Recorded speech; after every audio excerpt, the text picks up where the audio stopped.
Assalamualaikum warahmatullahi wabarakatuh. Selamat pagi Bu Indah. Selamat pagi teman-teman semua. Kami akan menjelaskan tentang pilar-pilar pendidikan. Kami berasal dari kelompok 3 yang beranggotakan 1. Bekti Nur Hidayah, 2. Kamelia Marta Sasmita, 3. Sindiva Aurelia Arzeti, dan yang terakhir Dayah Vika Inaviani. Pilar-pilar pendidikan. Dalam Kamus Besar Bahasa Indonesia, kata pilar diartikan sebagai tiang penyangga yang sangat kokoh. Sedangkan dalam bahasa Inggris, kata pilar disebut dengan kata pillars, yang artinya sama dengan arti pilar dalam bahasa Indonesia. Pilar merupakan penopang atau penyangga dalam sebuah bangunan yang membuat bangunan itu dapat berdiri dengan kokoh. Sedangkan kata pendidikan merupakan usaha sadar dan terencana untuk mewujudkan suasana belajar dan proses pembelajaran agar peserta didik secara aktif mengembangkan potensi dirinya untuk memiliki kekuatan spiritual keagamaan, pengendalian diri, kepribadian, kecerdasan, akhlak mulia, serta keterampilan yang diperlukan dirinya dan masyarakat. Pilar pendidikan. Seperti yang sudah dijelaskan sebelumnya, bahwa pilar merupakan tiang atau penyangga, sedangkan pendidikan merupakan suatu usaha yang dilakukan untuk meningkatkan potensi. Nah, dari sini, pilar pendidikan dapat diartikan sebagai tiang atau penunjang dari suatu kegiatan usaha, pengaruh, perlindungan, dan bantuan yang akan diberikan dan bertujuan untuk proses pendewasaan. Adanya pilar pendidikan dapat meningkatkan kualitas suatu bangsa. Selain itu, pilar pendidikan juga dapat menumbuhkan generasi yang berjiwa kemasyarakatan, khususnya dalam menghargai sara, suku, agama, ras, dan antar golongan. Eksistensi pilar dalam berbagai hal bisa dikatakan sangat penting peranannya sebagai penopang agar menjadi sesuatu yang utuh atau unity. Bangunan atau rumah berangkat dari pondasi yang dilengkapi dengan pilar agar atap bisa berdiri kukuh dan tidak mudah roboh sehingga tampak menjadi lengkap dan melengkapi. Hal ini juga terlihat dari kondisi zaman yang cepat berubah, terutama di bidang teknologi dan informasi, sehingga visi paradigma pendidikan harus relevan yang kemudian diturunkan ke dalam metode pembelajaran, yaitu mengubah paradigma teaching atau mengajar menjadi learning atau belajar. Dengan perubahan ini, proses pendidikan menjadi proses bagaimana belajar bersama antar guru dan anak didik. Guru dalam konteks ini juga termasuk dalam proses belajar, sehingga lingkungan sekolah menjadi learning society atau masyarakat belajar. Dalam paradigma ini, peserta didik tidak lagi disebut pupil atau siswa, tapi learner yang belajar. Selanjutnya, kita akan membahas jenis-jenis pilar pendidikan. Yang pertama yaitu learning to believe God, belajar untuk beriman dan bertakwa kepada Tuhan. Pengetahuan yang dicari seseorang harus dapat memberi manfaat untuk isi alam itu sendiri dan bagaimana mengelolanya untuk kebaikan bersama secara berkelanjutan yang secara religius dapat dipertanggungjawabkan kepada Yang Maha Kuasa. Pilar ini tidak terdapat dalam 4 pilar UNESCO. Inilah pilar yang hilang. Namun, tidak demikian dengan Indonesia. Indonesia merupakan negara ketuhanan yang menjunjung tinggi nilai keagamaan. Oleh karena itu, pilar ini dimasukkan dalam pilar belajar di Indonesia. Learning to believe in God berdasarkan dengan teologi bahwa faktanya Tuhan Yang Maha Esa menciptakan manusia lengkap dengan berbagai potensi yang diberikan kepadanya, termasuk potensi kemauan dan berkehendak diri, serta kemampuan memilih dan berupaya untuk mandiri. Dengan dua potensi itu, manusia diberi ruang sepenuhnya guna memutuskan dan bersikap, termasuk dalam memilih untuk beriman atau tidak. Jenis pilar yang kedua adalah learning to know, yaitu belajar untuk mengetahui.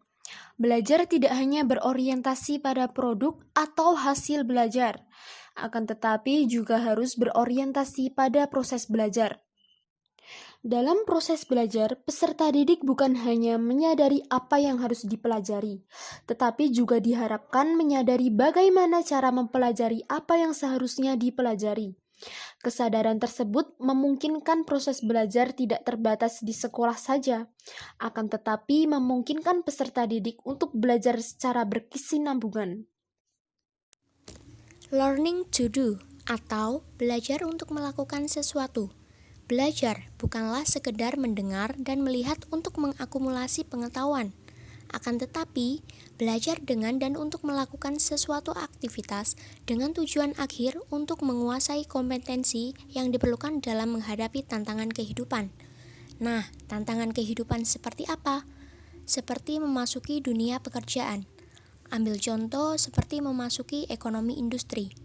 Dalam masyarakat industri, tuntunan tidak lagi cukup dengan penguasaan keterampilan motorik yang kaku, melainkan kemampuan untuk melaksanakan pekerjaan-pekerjaan seperti controlling, monitoring, designing, dan organizing.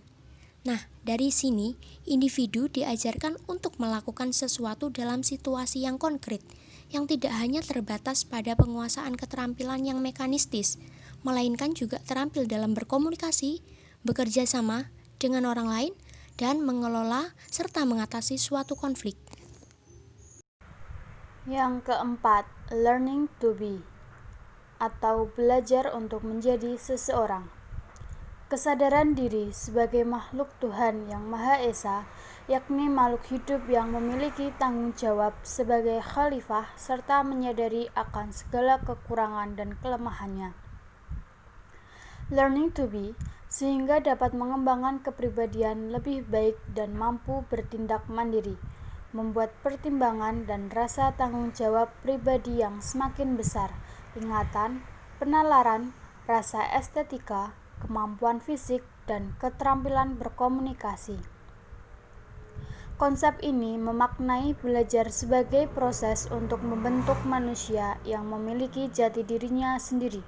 Siswa diharapkan untuk dapat mandiri dan bertanggung jawab. Selain itu, pendidikan juga diharapkan mampu mencetak generasi muda yang berperi kemanusiaan. Dalam konsep learning to be, siswa belajar berperilaku sesuai dengan norma dan kaidah di masyarakat.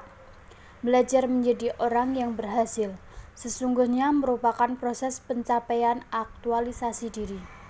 Dalam konteks pendidikan, siswa juga dituntut dapat menghargai proses pendidikan yang ditunjukkan dengan sikap senang belajar, bekerja keras, ulet, sabar, disiplin, jujur, serta mempunyai motif berprestasi yang tinggi dan rasa percaya diri. Selanjutnya yang kelima yaitu learning to live together. Belajar untuk dapat hidup bersama seseorang, untuk hidup bermasyarakat, dan menjadi manusia berpendidikan yang bermanfaat baik bagi dirinya sendiri dan masyarakatnya maupun bagi seluruh umat manusia dengan cara bekerja sama. Pilar ini artinya menanamkan kesadaran kepada para peserta didik bahwa mereka adalah bagian dari kelompok masyarakat. Jadi, mereka harus mampu hidup bersama. Dengan makin beragamnya etnis di Indonesia, kita perlu menanamkan sikap untuk dapat hidup bersama. Pada pilar kelima ini, kebiasaan hidup bersama, saling menghargai, terbuka, dan memberi serta menerima keperluan dikembangkan di sekolah. Dengan kemampuan yang dimiliki oleh peserta didik, sebagai hasil dari proses pembelajaran dapat dijadikan sebagai bekal untuk mampu berperan dalam lingkungan di mana individu tersebut berada dan sekaligus mampu menempatkan diri sesuai dengan peranannya. Pemahaman tentang peran diri dan orang lain dalam kelompok belajar merupakan bekal dalam bersosialisasi di masyarakat. Nah, kemudian kita membahas implementasi pilar-pilar pendidikan. Yang pertama, terdapat implementasi learning to be lifeguard. Dalam pendidikan adanya pelajaran pendidikan agama. Dari hal ini, peserta didik diajarkan nilai-nilai serta kaidah tentang keagamannya. Kemudian dengan adanya pelajaran pendidikan kewarganegaraan yang mengajarkan tentang budi pekerti dengan bangsa yang berketuhanan, sehingga peserta didik dapat mengetahui cara bersikap dan menggunakan ilmu yang mereka miliki dengan baik. Implementasi learning to know. Guru berperan penting dalam menentukan kuantitas dan kualitas pengajaran. Dalam meningkatkan kemampuan belajar siswa dan memperbaiki kualitas mengajarnya, guru harus memiliki konsep perencanaan. Nah, maksudnya, guru dapat mentransfer ilmu pengetahuan yang dimiliki secara terarah kepada peserta didiknya, sehingga peserta didik dapat menambah ilmu pengetahuan melalui proses belajar mengajar bersama guru. Hal ini menunjukkan bahwa seorang pendidik harus mampu berperan sebagai 1. Sumber belajar. Pendidik dituntut memiliki kemampuan pengetahuan yang baik untuk menjadi sumber belajar yang baik. 2. Fasilitator. Pendidik berperan memberikan pelayanan yang baik terhadap anak didik saat proses pembelajaran. 3. Pengelola. Artinya, pendidik dapat menciptakan suasana belajar yang aman dan nyaman. 4. Demonstrator. Pendidik dapat menunjukkan atau mempraktekkan secara langsung pembelajaran yang sedang dibahas. 5. Pembimbing. Pendidik berperan sebagai pembimbing terhadap perbedaan dari setiap anak didik. 6. Mediator. Pendidik dituntut memiliki keterampilan memilih dan menggunakan media dengan baik. 7. Evaluator. Pendidik dapat mengetahui dan menilai hasil pembelajaran anak didik.